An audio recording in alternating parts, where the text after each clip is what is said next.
Critical Role, I think, is doing the right thing with this. The OGL to me it angered a lot of people. I probably have a different stance than most people.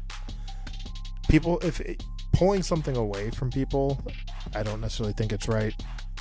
Like something that people are super accustomed to, pulling it away with short notice, or just saying this is the way it's going to be moving forward. Don't know if they handled it the right way. I do feel it's very generous what Dungeons and Dragons and Wizards of the Coast has in place for creators, and I don't know many companies that don't protect their IP. Like they're not. Well, let's just be honest. Dungeons and Dragons is not protecting their IP to the full extent that they could be. So for people to be all up in arms, screw Wizards of the Coast, cancel your subscriptions, I think that's a little overkill. But I don't necessarily agree with the way that they went about it. So I see it from both sides, obviously, but I think Wizards of the Coast is super generous. Let's just put it that way. And that OGL did not affect hardly anybody. It probably would have only affected the Critical Roles of the world and companies like that. But what was your stance on all that? The chaos that was kind of going on?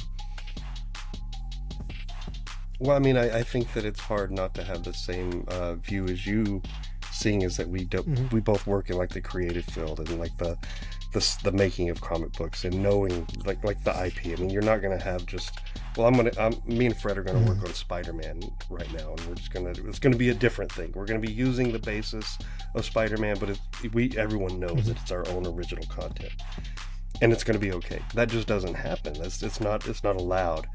So I wasn't up in arms with a company wanting to protect their IP and to kind of, capitalize on what they have created or what, Gygax created and has built. So I felt like it was a good move. I felt like it was...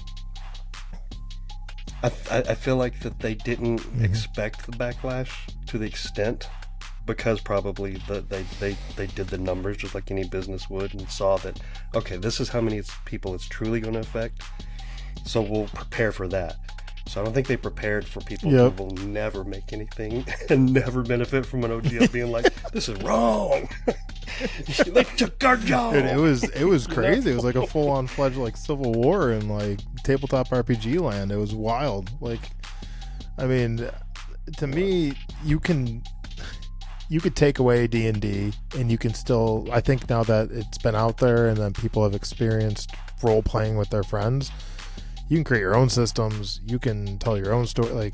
You don't necessarily need D&D, but you got to respect what they brought to the table. You know what I mean? And I think you actually responded to a comment that I read on the Nerd Night News, I think it was YouTube channel, where somebody was saying oh, good for so and so, and then you're like, I don't think it's going to put a major dent in Dungeons and Dragons, but I think it's going to be successful. I just don't think they're going to put Dungeons and Dragons is still going to remain the king.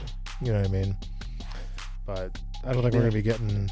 Well, actually, take that back, because who knows? But I was going to say I don't think we're going to get a full-fledged Hollywood movie for Critical Role like we just did Dungeons and Dragons, but. No, they do have they do have their animated TV show out.